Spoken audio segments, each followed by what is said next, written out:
नमस्कार, मैं श्रेया शुक्ला। आप देख रहे देश का सबसे भरोसेमंद digital channel Vicky news. Canada के प्रधानमंत्री जस्टिन ट्रूडो ने नफरत की आग लगाई। अब उसमें घी का काम कर रहा है सिख फॉर जस्टिस का सरगना गुरपतवंत सिंह। उसने वीडियो जारी करके कहा है कि कनाडा में जो हिंदू हैं वो भारत वापस चले जाए और साथ में धमकी दी है कि भारत की अखंडता को चैलेंज किया है। कहा है कि पीएम मोदी, अमित शाह और जयशंकर ये देख लें, हम भारत की अखंडता को तोड़ेंगे, दिल्ली को खालिस्तान बनाएंगे। जिसके बाद ही अब विदेश मंत्रालय की तरफ से एक एडवाइजरी जारी की गई है। इस एडवाइजरी में ये कहा गया है कि कनाडा में जो रह रहे हिंदू हैं, जो छात्र हैं, वहां के भारतीय छात्र हैं, उनकी सुरक्षा के लिहाज से ये एडवाइजरी जारी की गई है। विदेश मंत्रालय ने क्या कुछ कहा है, इस पर बात करने के लिए हमारे साथ एग्जीक्यूटिव एडिटर दिवाकर विक्रम सिंह मौजूद हैं। सर, क्या कुछ है इस एडवाइजरी में? देखिए, बहुत बड़ी बात हो गई है ये श्रेया, क्योंकि एडवाइजरी एक ऐसे देश के साथ जिसके हमारे मित्रवत संबंध है, व्यापारिक संबंध है। एडवाइजरी जारी करने के पहले जो 2-3 घंटे बातें चली हैं वो भी हम आपको बताना चाहेंगे, दर्शकों को अपने बताना चाहेंगे। यह था कि जब एक संसद पर चर्चा चल रही थी महिला आरक्षण को लेकर के, उस पर पूरे दुनिया का, भारत के लोगों की नजर थी। और इधर जब संसद में कार्रवाई चल रही थी, इसी बीच एनएसए अजीत डोभाल जो है वो प्रधानमंत्री से, गृह मंत्री से मिलते हैं और उसके बाद विदेश मंत्री एस जयशंकर जो है प्रधानमंत्री से मिलते हैं और ये सब संसद भवन के एनेक्सी बिल्डिंग में इनकी बैठक होती है। इस बैठक पर जब बातें आ रही थी तभी हमने समझ लिया था कि कोई बहुत कड़ा निर्णय लिया जाएगा।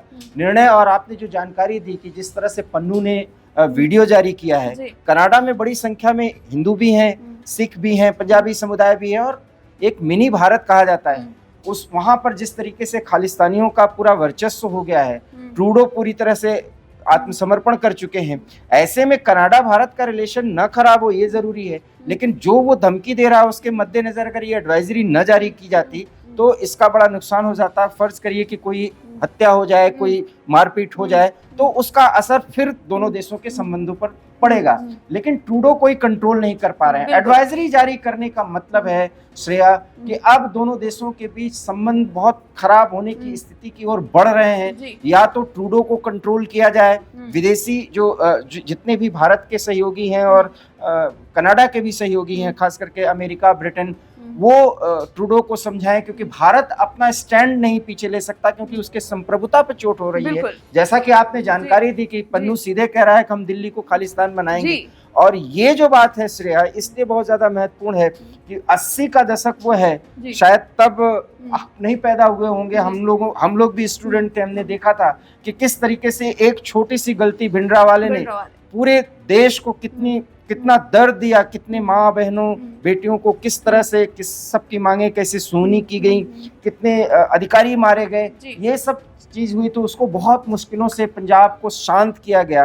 खालिस्तान के उभार की ये बड़ी स्थिति बन सकती है अगर ट्रूडो से बातचीत न की गई।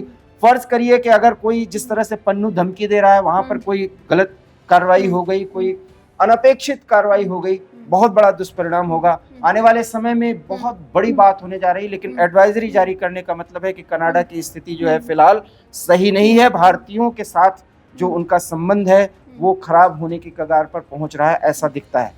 सर, खालिस्तान का ये जो मुद्दा है, विचारधारा है, 1929 से कहा जाता है, जबकि पूर्ण स्वराज की एक मांग जवाहरलाल नेहरू ने शुरू की थी, तभी से इसकी मांग वहां पर शुरू हुई है। और ये जो सोच है, ये विचारधारा है, वो पनपती रही है धीरे धीरे। कोई पहले, जैसे आपने बताया, भिंडरावाले, उसके बाद धीरे अभी हाल ही में अमृतपाल आए थे, और अब जो है यहाँ पर कनाडा में बैठे इस तरह से आतंकी जो है गुट बनाकर लोगों को इस तरह से भड़का रहे हैं, ऊपर से भारत की अखंडता पर इस तरह से सवाल उठा रहे हैं। और कनाडा में बैठकर, तो कनाडा के जो प्रधानमंत्री जस्टिन ट्रूडो, उन्हें क्या नहीं लगता कि वो इस तरह से भारत को सीधे तौर पर चैलेंज कर रहे हैं? और साथ में क्या इस तरह से अपनी राजनीतिक रोटियां सेकने के चलते वो कितने दिन तक बरकरार रह पाएंगे? देखिए, जो माहौल बना है G20 से जैसे लौटे, श्रेया आप जानती हैं कि उनका विमान यहाँ खराब हुआ, 2 दिन उन्होंने वेट किया, विमान किसी तरह से ठीक हुआ।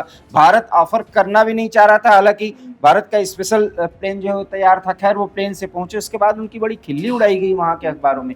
देखिए, ट्रूडो के खिलाफ माहौल इसलिए वहां के अखबार बना रहे हैं, वहां की मीडिया बना रही है, क्योंकि ट्रूडो भारत जैसे देश के साथ संबंध खराब कर रहे हैं। एक राष्ट्र के स्तर पर कनाडा और भारत के रिलेशन बहुत अच्छे रहे हैं, अब उसको ट्रूडो क्यों बर्बाद कर रहे हैं, इसके पीछे फिर एक बार हम लोग वो दोहरा देते हैं श्रेया, जो जरूरी है बताना, क्योंकि खालिस्तान के जितने तत्व हैं वहां पर वो फंडिंग करते हैं और फंड वो इकट्ठा कर रहे हैं। मतलब भारतीय समुदाय में जाकर के जो वहां पे सिख रह रहे हैं उनको आंदोलित कर रहे हैं, और ये जो असर होगा इसका इस्तेमाल पाकिस्तान करेगा। एक जानकारी मैं अब आपको और देना चाह रहा हूँ, अभी तो हम कनाडा में जो खालिस्तानी फोर्स जो है सक्रिय है उनकी बात कर रहे हैं, पंजाब के गांव में भी इनका वर्चस्व बढ़ रहा है। मैं बहुत नजदीक से जाकर के देखा हूँ, पिछले 4 महीने पहले मैं एक बार पंजाब मुझे जाना हुआ, मैं 2-3 गाँव का दौरा किया, वहां पर गांव में व्यवस्था तो बहुत ज्यादा जो है वो प्रौढ़ है, जिसको कहते हैं ना, पूरी तरीके से आपको लगेगा नहीं कि भारत के गांव हैं, बहुत विकसित हैं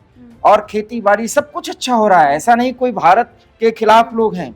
लेकिन कनाडा के सिखों के, वो सिख जो खालिस्तान से प्रेरित हैं, वो जो नवयुवक हैं जो यहाँ पे रह रहे हैं, जिनका कनेक्शन कनाडा से जुड़ा हुआ है, उनके मन में कुछ भारत के खिलाफ बातें भरी जा रही है, मैंने देखा है श्रेया। बिल्कुल, जैसे सर ये एक ना पूरी एक लॉबी है बिल्कुल, से काम कर रही है, और यहाँ तक आप, मैं नाम नहीं लेना चाहूंगी, लेकिन कुछ ऐसे सिंगर्स हैं जो अपने गानों के जरिए युवाओं में वो ऐसी विचारधारा को पनप रहे हैं, उनको ये बात उनके दिमाग में बैठा रहे हैं, ये नफरत बो रहे हैं, और नफरत की जो ये बीज ये बो रहे हैं, लेकिन ये ज्यादा चलेगी नहीं सर। भारत के अखंडता ऐसे ही कोई आकर नहीं तोड़ सकता, और इसका कारण भी है, जैसे टोरंटो हो गया, वहाँ का सरे शहर हो गया, ये शहर हमारे तो कुछ 1-2 रिश्तेदार भी वहाँ पे रहते हैं, वो ये माना जाता है कि वहाँ के कनाडा के ये टोरंटो शहर को तो पूरी तरह से इंडिया का माना जाता है। वहाँ सारा कुछ इंडियन है, पंजाबी कल्चर प्रभावी है, अब उसमें खालिस्तानी तत्व प्रभावी हो गए हैं, उन्हीं बीच में वो भी पग बांधते हैं, सब कुछ करते हैं।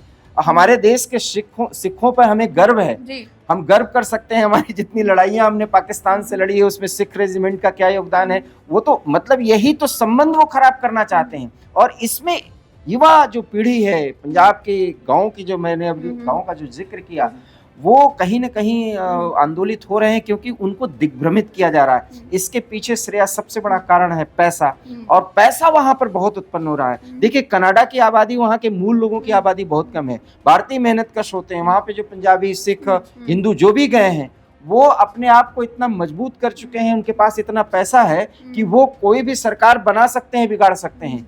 इस लॉबी में खालिस्तानी तत्व प्रभावी हो गए हैं और उनका वर्चस्व हो गया है, और फिलहाल उन्हीं का बोलबाला है, जिनके कंट्रोल में ट्रूडो हैं। ट्रूडो बहुत मुश्किल से बदल सकते हैं, तब तक कि अमेरिका, ऑस्ट्रेलिया या सारे देश जो भारत के साथ हैं फिलहाल G20 के बाद जो परिस्थिति बदली है, अगर उसमें बदलाव नहीं आने वाला तो फिर ये बहुत मुश्किल है। एडवाइजरी की जो स्थिति है वो बहुत ही खतरनाक है। एक तरह से 2 अच्छे देश, मित्र देशों के बीच में संबंध बहुत ही ज्यादा टेंस हो गए हैं फिलहाल, इससे तो यही लगता है श्रेया। तो ये सर ये भी देखा गया है कि जैसे जब खालिस्तानी मूवमेंट चल रहा था तो कुछ खालिस्तानी झंडों के साथ साथ पाकिस्तान के भी झंडे लहरा रहे थे। बिल्कुल, और देखो ना, अभी हम लोगों ने एक खबर भी दी है कि पाकिस्तान के अखबार किस तरीके से ट्रूडो के समर्थन में आ गए हैं। देखिए, पाकिस्तान तो इतना अलग थलग हो गया है श्रेया को, उनको तो चाहिए ही कि भारत को बदनाम करें, और भारत को, बिलावल भुट्टो जिसको विदेश मंत्रालय, हालांकि वो विदेश मंत्री रहे, कहना नहीं चाहिए, लेकिन उसका ABC नहीं आता, पूरे देशों से, दुनिया से उसने संबंध खराब कर दिया जब वो व्यक्ति था। खैर, बेनजीर भुट्टो का लड़का रहा है, बेनजीर एक समझदार नेता थी, हालांकि वो भारत विरोधी थी, इतना मैं मानूंगा, लेकिन मैं ये कह रहा हूं कि वो व्यक्ति बयान दे रहा है कि इसको टेररिस्ट कंट्री घोषित किया जाए, भारत को, वो भी हार्ड हिंदुत्व टेररिस्ट कंट्री। अब आप सोचो, ये जो प्रोपेगेंडा चलाया जा रहा है, ये कनाडा जैसे देश पाकिस्तान के साथ आ जाए, क्योंकि पाकिस्तान पूरी तरह से श्रेया अलग थलग है। निश्चित रूप से ट्रूडो ने एक ऐसी स्थिति बना दी है फिलहाल, जिससे लगता है कि कैसे ये स्थिति संभलेगी, ये बहुत बड़ी चुनौती है इस समय फिलहाल। जस्टिन ट्रूडो अपने ही पैर पर कुल्हाड़ी मार रहे हैं, तो जस्टिन ट्रूडो को ये देखना चाहिए कि भारत को आंख दिखाना उन्हें कितना भारी पड़ सकता है, और गुरपतवंत सिंह जैसे आतंकी को पालना उनके लिए खुद ही खतरे की घंटी है। अब एडवाइजरी विदेश मंत्रालय ने जारी कर दी है, आगे क्या कुछ भारत कदम उठाता है, हम उस पर आपको जानकारी देते रहेंगे। फिलहाल ये जानकारी आपको कैसे लगी हमें कमेंट करके जरूर बताएं। वीके न्यूज, राष्ट्र के नाम।